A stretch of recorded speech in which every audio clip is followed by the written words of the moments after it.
The good old song of Wahoo, we'll sing it o'er and o'er. It cheers our hearts and warms our blood to hear them shout and roar. We come from old Virginia, where all is bright and gay. Let's all join hands and give a yell for dear old UVA. Wahoo wah, wahoo wah, UNV Virginia, hooray, hooray, ray, ray, UVA. The way I started running track was in elementary school. My gym teacher by the name of Miss Price, she had us do a contest to see who can run the longest in the circle, and she told us we had a prize at the end, and none of us knew what the prize was. So I was one of about 3 other students who participated in that contest, and we all were running for probably about 3 to 4 minutes, which is a really long time to be an 8-year-old child. And at the end, she gave us an application to sign up for a track team with our elementary school. My name is Megan Gillespie. I'm a 2012 graduate from the University of Virginia.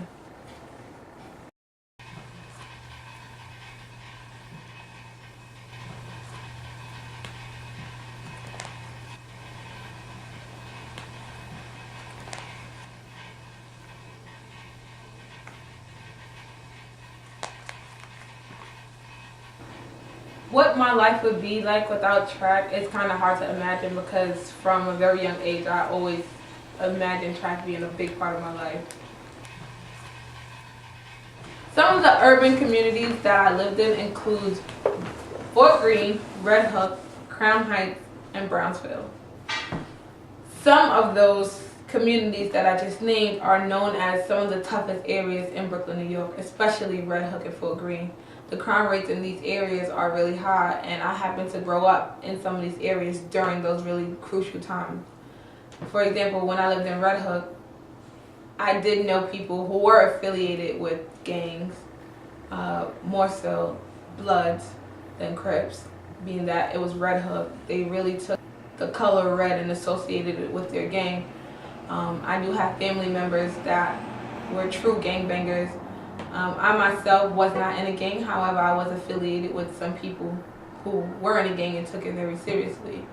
Unfortunately, I've lost some friends to gangs violence in these areas, and it was a really tough time. But growing up, people long for that sense of belonging, and when they can't find it in their families, they resort to gangs. Unfortunately, although it is a brotherhood to them, it's a brotherhood founded on violence, which is unfortunate for the people who lose their lives as being a part of the gang, whether it's a part of the affiliation, the initiation, or just doing a crime to be down with whoever's in that gang. I as well did get caught up in it, but I didn't get caught in too deep where I couldn't get out. And I believe becoming a part of a team really helped me focus, and I found that brotherhood and that sisterhood amongst my teammates, and I didn't have to search for it in a gang anymore or people who are affiliated with gangs. It was hard not to get caught up in gang violence and being around these people on a daily basis. So there were times where I participated in jumping people or had to worry about somebody retaliating on me, which led me to walk around with a blade in my mouth at a young age. About 14, 15, I did walk around with a razor blade in my mouth, and that is something that I learned from one of my older cousins who is Blood. Bronze medalist with 3:47.70, Catonsville Track Club. Silver medalist with 3:39.77, boys and girls. Nike Outdoor National Champions. Thea Charles, Doris. Seeing this violence every day, it's not about wanting to be a part of those gangs. It's just, it's almost inevitable. When you have family members, friends, everyone's doing it. Not because it's cool, but some people actually search for that sense of belonging.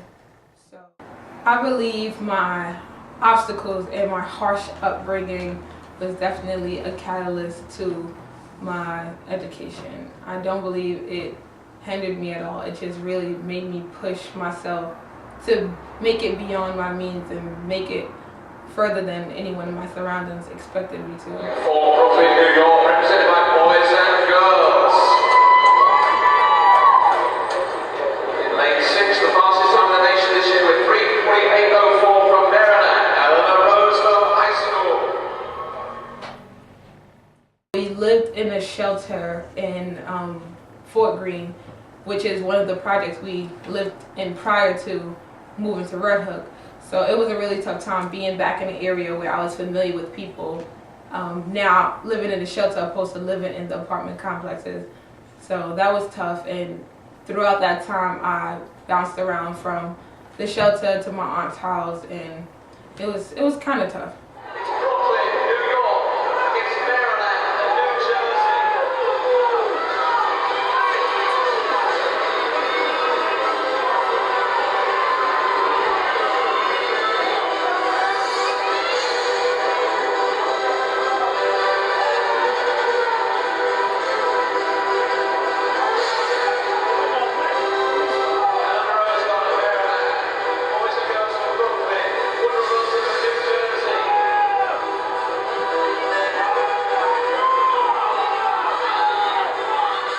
The New York State 4x4 record is held by myself, and I went to the University of Virginia.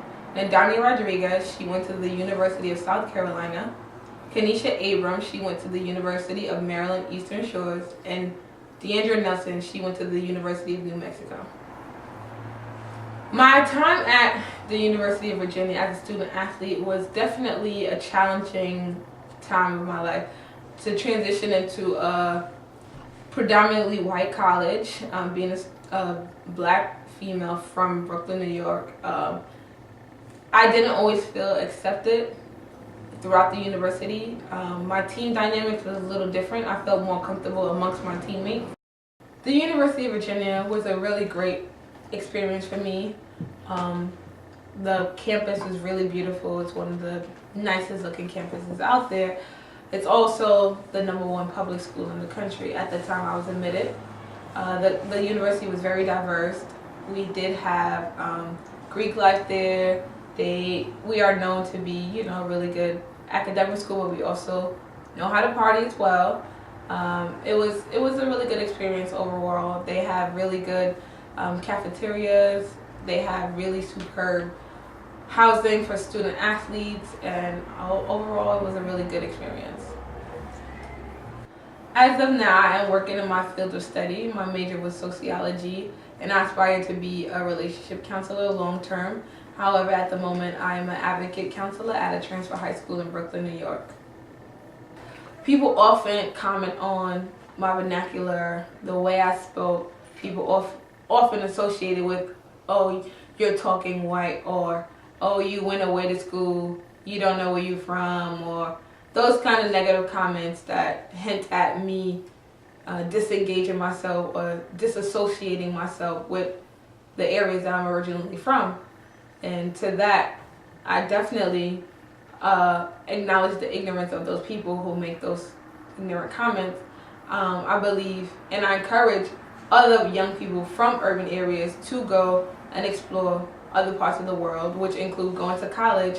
And I believe going to a predominantly white college did help my vernacular, because I always made sure I wasn't the ghetto one who stood out. And I just think it's important for people to understand the difference between speaking properly, speaking ghetto, and associated with it being acting black or talking white. I believe that's absurd, and I make sure I make it clear that because I talk proper doesn't necessarily equate to me talking white.